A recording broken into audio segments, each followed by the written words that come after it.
Budget सत्र में सरकार आखिर क्या कुछ खास करेगी? बजट सत्र में क्या ओल्ड टैक्स सिस्टम को सरकार खत्म कर देगी? और आखिर नए टैक्स स्लैब में क्या कुछ कर सकती है?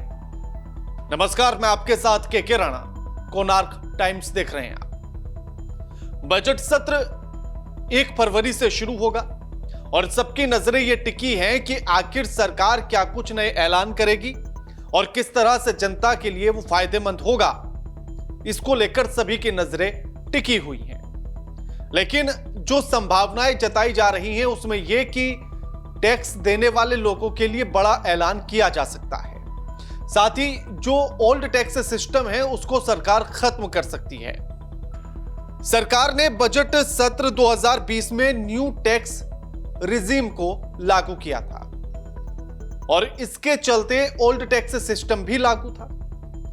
और इसमें सरकार ने एक ऑप्शन जनता को दिया था कि आप या तो न्यू टैक्स स्लैब के आधार पर या फिर ओल्ड टैक्स सिस्टम के आधार पर आप अपना टैक्स चुका सकते हैं। तो लोग ज्यादातर ओल्ड टैक्स सिस्टम के तहत अपना टैक्स दे रहे थे।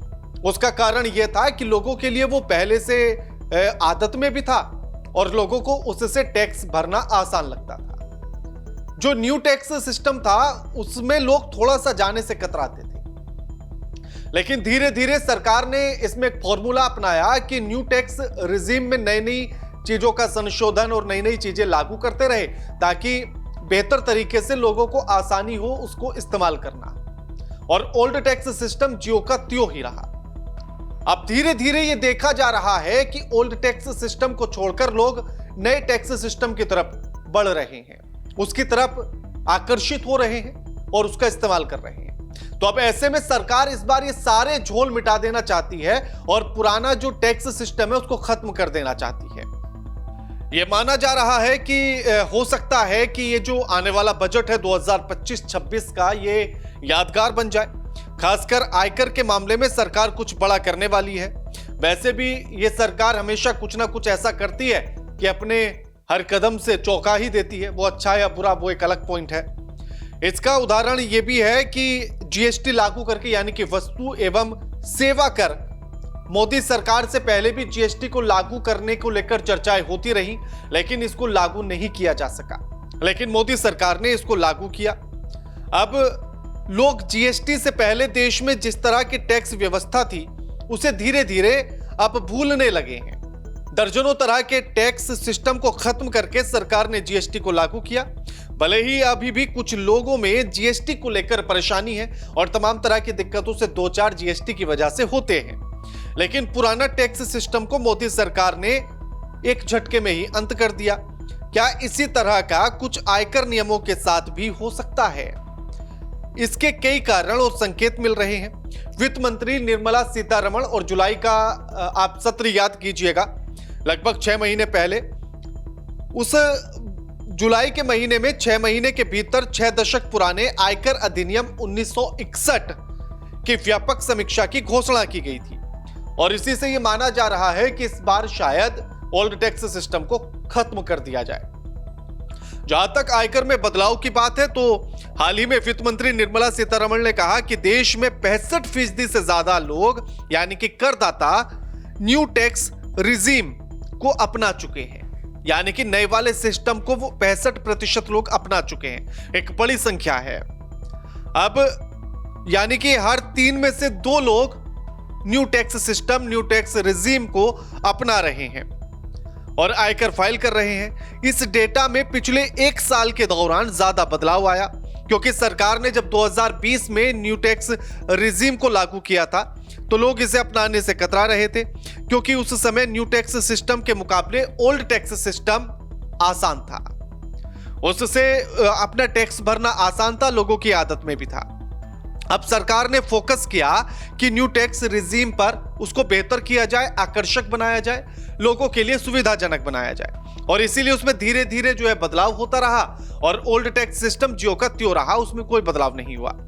इसी के तहत पिछले साल जुलाई में बजट के दौरान सरकार ने न्यू टैक्स रिजीम के तहत स्टैंडर्ड डिडक्शन को 50,000 रुपए से बढ़ाकर 75,000 रुपए कर दिया, जबकि ओल्ड में अभी भी 50,000 ही है। अब लोगों को 25,000 का फायदा लेना है तो सीधा वो न्यू टैक्स रिजीम की तरफ जाएगा, जो आयकर दाताओं को अब आकर्षक लगने लगा है नया वाला। सरकार की कोशिश है कि लोगों के पास एक सहज आयकर सिस्टम हो और जिसे लोग आसानी से अपनाएं, उसे महसूस करें, साथ ही उस बदलाव में पॉजिटिव मैसेज जनता में जाए और उसका दूरगामी परिणाम हो। लेकिन अभी जो टैक्स स्लैब है, यानी कि जो बदलाव के बाद न्यू टैक्स रिजीम है, वो क्या है वो भी एक बार समझिए।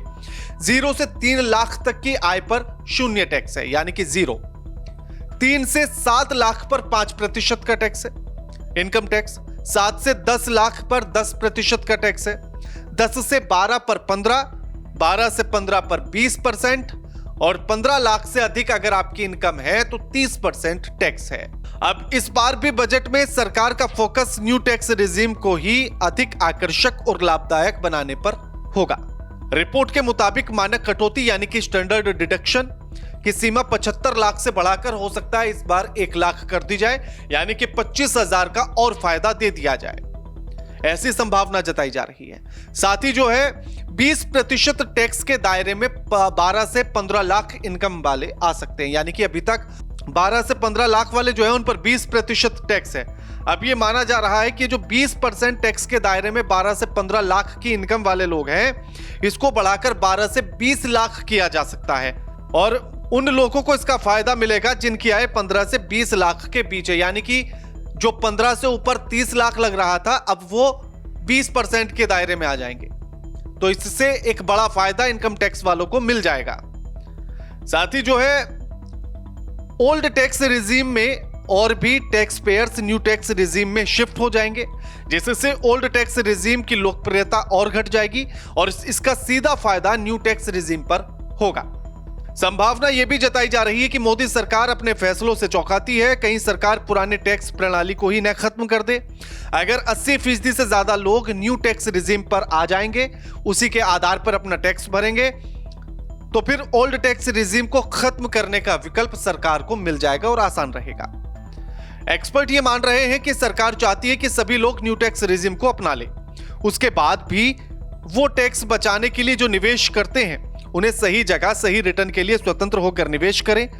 अभी लोग सेविंग कम टैक्स सेविंग पर ज्यादा फोकस कर रहे हैं। ऐसे में सरकार बजट में एक नए फॉर्मूले को पेश कर सकती है और वो सर्वमान्य होगा।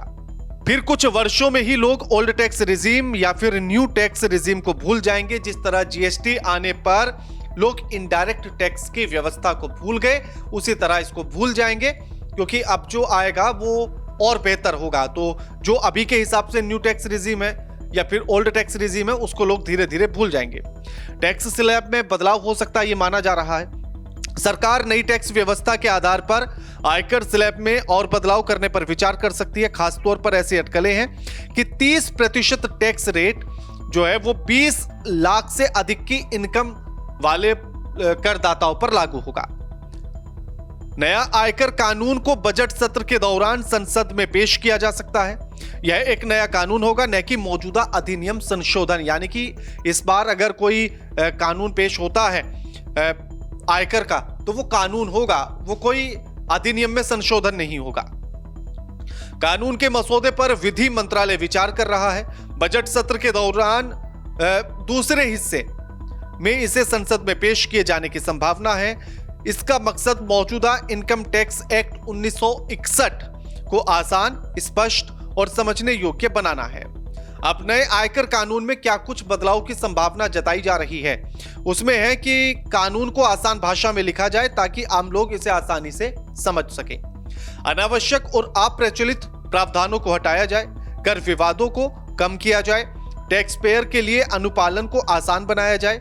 इसके लिए इन सुधारों के लिए आयकर विभाग को जनता और उद्योग जगत से 6,500 सुझाव प्राप्त किए हैं। मौजूदा समय में ओल्ड टैक्स रिजीम के तहत 10 लाख से ज्यादा की आय पर 30% आयकर की व्यवस्था है और न्यू टैक्स में 15 लाख से ज्यादा, यानी कि ओल्ड टैक्स तो क्योंकि वैसा का वैसा ही है, तो जिनकी आय 10 लाख से ज्यादा है और अगर वो ओल्ड टैक्स रिजीम के तहत अपना टैक्स भरते हैं तो 30% टैक्स देना होगा, जबकि नए वाले में जो है वो परसेंटेज कम है और ऐसे में जो है दूसरी तरफ यानी कि 15% के आसपास वहां टैक्स लगता है। 10 लाख वाली आय पर, 10 से ज्यादा वाली पर 15% लगता है। 20% लगता है। तो अब ऐसे में अगर 15 लाख से ज्यादा आय है, 30% टैक्स न्यू टैक्स रिजीम में तब लगता है। अब ये माना जा रहा है कि न्यू टैक्स रिजीम में 15 लाख से बढ़कर 20 लाख से ऊपर आय हो जाएगी और तब जाकर आप पर 30% का टैक्स लगेगा। 20 लाख से ऊपर आय पर 30% टैक्स वसूला जा सकता है। फिर लोगों के पास टैक्स के पैसे बचेंगे जो वो खर्च करेंगे। इससे सिस्टम में डिमांड बढ़ेगी और इकोनॉमी को बल मिलेगा। एक और विकल्प है, इसके अलावा अगर सरकार नियमों में बदलाव नहीं करती है तो फिर चर्चा यह है कि इस बार सेक्शन 80C के तहत कटौती की लिमिट भी बढ़ाई जा सकती है। मौजूदा समय में सेक्शन 80C के तहत कटौती की अधिकतम सीमा 1.5 लाख है। हालांकि महंगाई और टैक्स पेयर्स पर बढ़ते वित्तीय दबाव के कारण एक्सपर्ट सरकार को इस लिमिट को और बढ़ाने की मांग कर रहे हैं और इसे बढ़ाकर कम से कम 2 लाख सालाना करने की बात कर रहे हैं, यानी कि जो 1.5 है वो 2 लाख हो जाएगी। अब देखना यह होगा कि जब बजट पेश होगा 1 फरवरी को, तो क्या कुछ इसमें से होता है और कितना फायदा जनता को मिलता है ये देखना होगा। बाकी आप क्या सोचते हैं और क्या आप चाहते हैं कि क्या कुछ होना चाहिए इस बार के बजट में, कमेंट करके जरूर बताइए। वीडियो लाइक कीजिए, शेयर कीजिए, चैनल को सब्सक्राइब करना मत भूलिएगा। नमस्कार।